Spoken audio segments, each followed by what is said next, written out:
Hi, here's my OMPHobby M2. Um, this is in relation to a thread on rcgroups.com where people are talking about burnt out tail motors. Now, I had a gentle crash into the grass. I was turning and I'm still learning circuits, and I just sunk like you do when you're not very good. And it just snapped to two servo arms or horns, whatever you want to call them,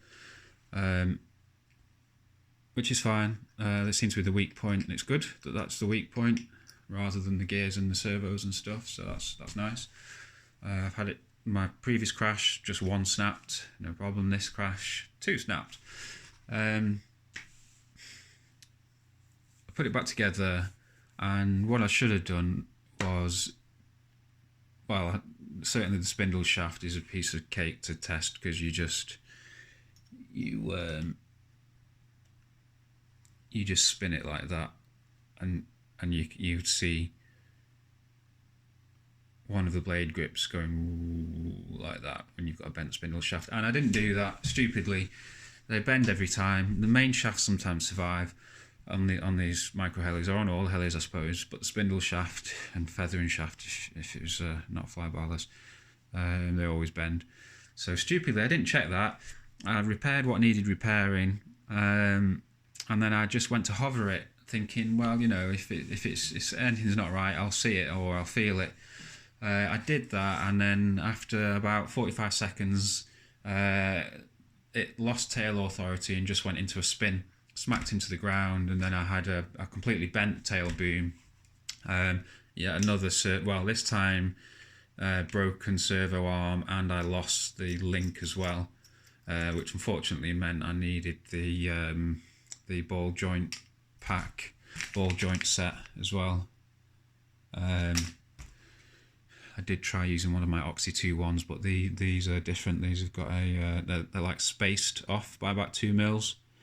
The Oxy ones, if you can see that, you probably can't see that. I'm going to drop this a bit. The Oxy ones aren't, and also these are too small. Anyway, so forget that. Yeah, so I'm waffling, aren't I? Sorry. I should write a script before doing videos. Anyway, yeah, so it crashed quite badly this time, and then this time I did check the spindle shaft, and it was well buggered, as you'd expect. It was yeah, you know, this was very bent here, and I figured that's it, game over. The tail motor was roasting hot after that, by the way. So the tail motor, it died because it had overheated. I fixed everything, got back to the bench, and I thought I'll just spin it up on the bench. I tested the tail motor with an LCR meter. I'm not an electronics pro or anything, but I've got lots of tools that I'm hoping will be useful at some point as I learn to do more things. And the motor gave the same readings between, you know, each pair of wires. So, you know, you just 3 combinations, this one and that one, this one and that one, and that one and that one, and they were all reading 15 microhenries, which I took to mean, you know, there's no break in insulation or anything like that, because the readings are consistent. So I spun it up on bench without the tail blade, I guess, and without the main blades. It looked okay, but only for about 15 seconds, and then a puff of smoke came out of the tail, and that was that. The magic smoke was out. So I do have got straight onto a line T-Rex. I did look at your site, Smoggy, but you didn't have the ball joint set in stock. So I went to the other place because it had both, and I needed both. So I've got the new motor, but I haven't fitted it because really, what I'm curious about is just checking. Well, I've got 2 things that are possibly fishy. Right, first of all, there's this vibration without blades at full on the main rotor. At full cyclic deflection, there's a noticeable vibration. Now, maybe this is normal. Maybe the cyclic never actually ever deflects this much with blades on, or maybe something's wrong. So I'll show you all this first. Okay. Tail motor's disconnected altogether because it's blown anyway. So here we go. What you'll see is that, I mean, there's a bit of vibration I can feel anyway all the time, but it's probably completely normal. But then once I go to full deflection, you'll hear it and I'll feel it. Okay, you ready? And it's fore, aft, left, right, whatever, all directions. That seems smooth. Sounds smooth to me. I can feel a bit of a buzz, but not really. I'd say I think that's pretty good. I'll move cyclic. Do you hear it getting louder? There we go. Left, it's bad. What? So, I mean, is that just because it's deflecting too much without a rotor disc? And the swash there, I'm going to be very careful with my fingers, but the...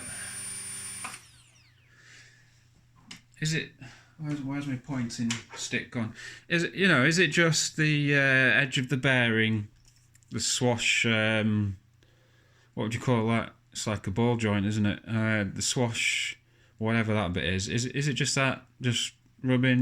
Because it's not supposed to deflect that much under normal conditions. I mean, I don't know, because I'm looking at it like that now, and it can't deflect more than,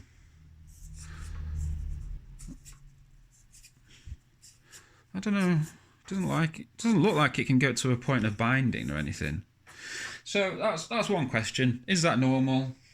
Do it again.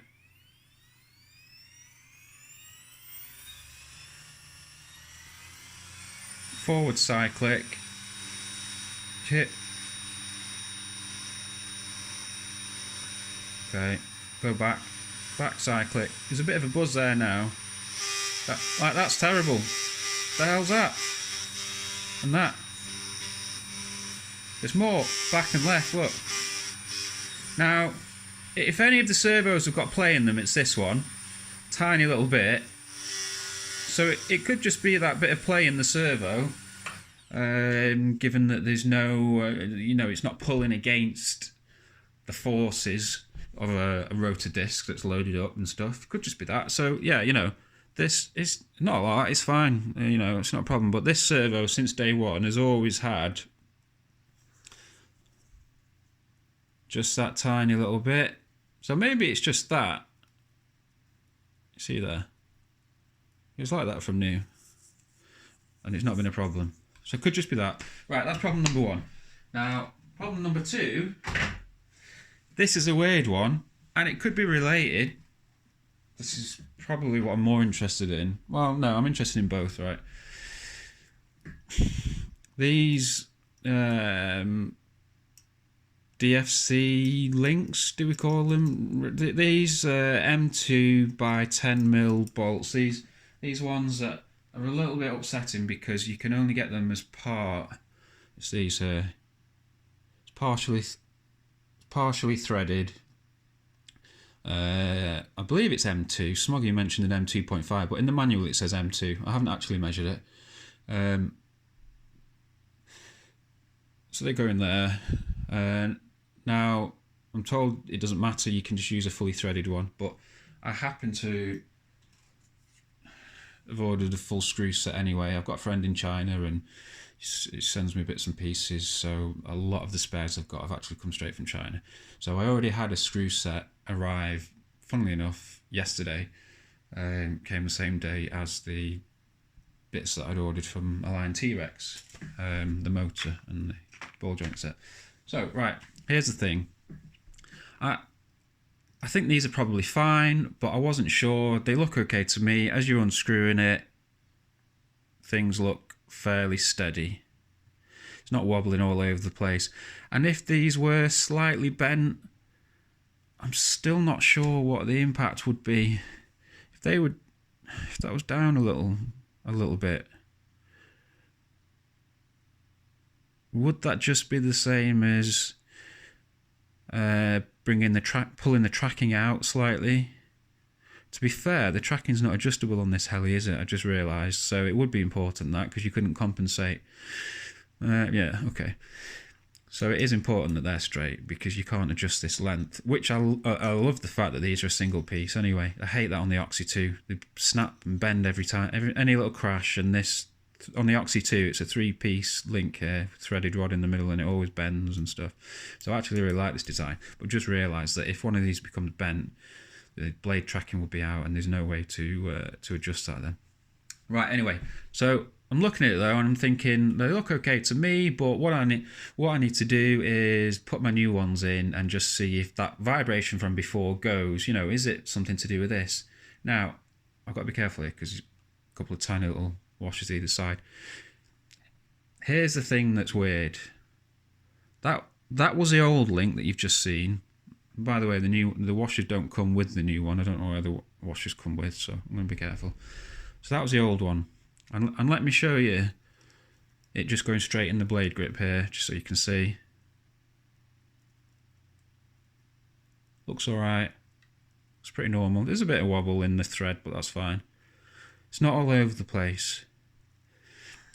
Now watch this. Brand new. From the screw set, full screw set there.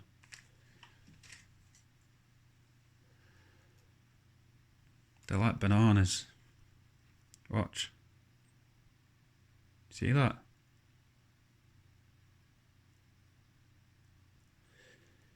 In fact, they're so banana-y, and they both are as well. Now, bear with me, because I'm not blaming OMPHobby here, because there could be more to it. But look, that's banana-y too. Is that even showing on video?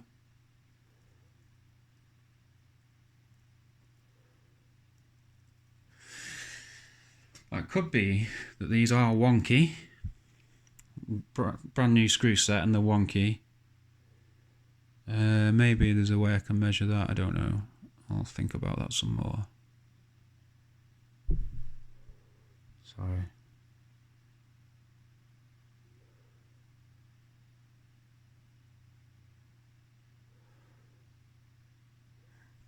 Let's do that again.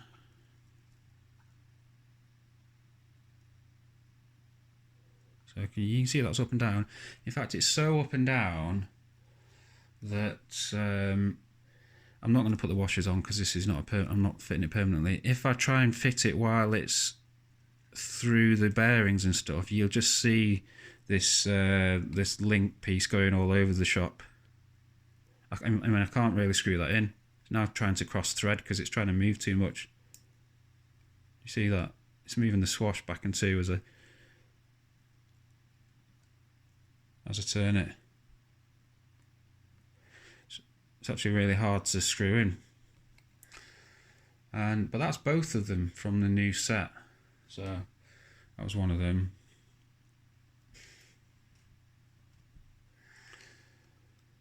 This is the other one, again from the new set.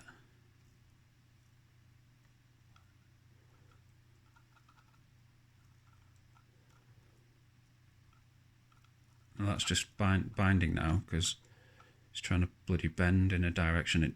I literally can't screw that in because it wants to bend it wants to pull that arm up too much. Cost £9.99 in the UK for that set of screws. So if they are wonky from the factory, that's pretty poor. And it's possible because I don't know how they're making these. They're like shoulder screws, aren't they? I think they're not run of the mill. So if they're I don't know. If they're threading these with like a lathe or something just on the end, that could be putting quite a lot of pressure on while they're doing the cutting. Anyway, let's not go there, because what I'm wondering, is there some way in which my crash has caused this to all end up crooked together to the point that it looks straight? Does that make any sense at all? Is it possible that those new bolts are straight and these, I don't know. No, I don't know. Do you get what I'm saying though?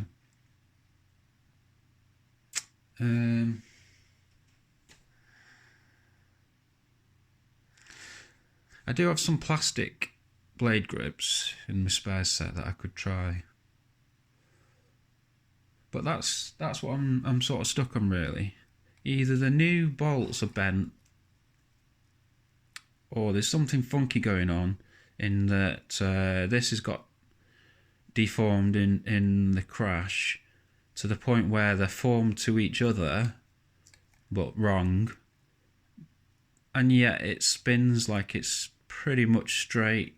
I mean, you know, allowing for that little bit of slop in the threads, it's pretty good. So I don't know, what do you think?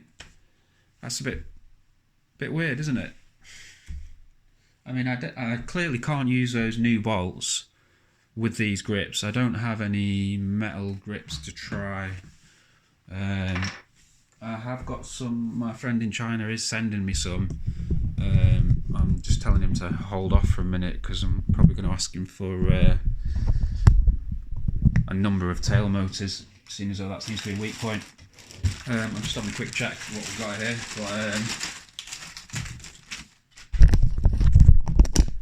Pretty sure I got a lot of these spares before I even got the M2. I just knew I was going to get one day, so I just started collecting spares. So I ended up with loads of plastic grips that I didn't think I was ever going to use now. Yeah, probably got all the stuff I don't actually need, rather than the stuff that I do need. Yeah, don't have any metal grips there, so yeah, anyway, that's that. What do you think? Cheers.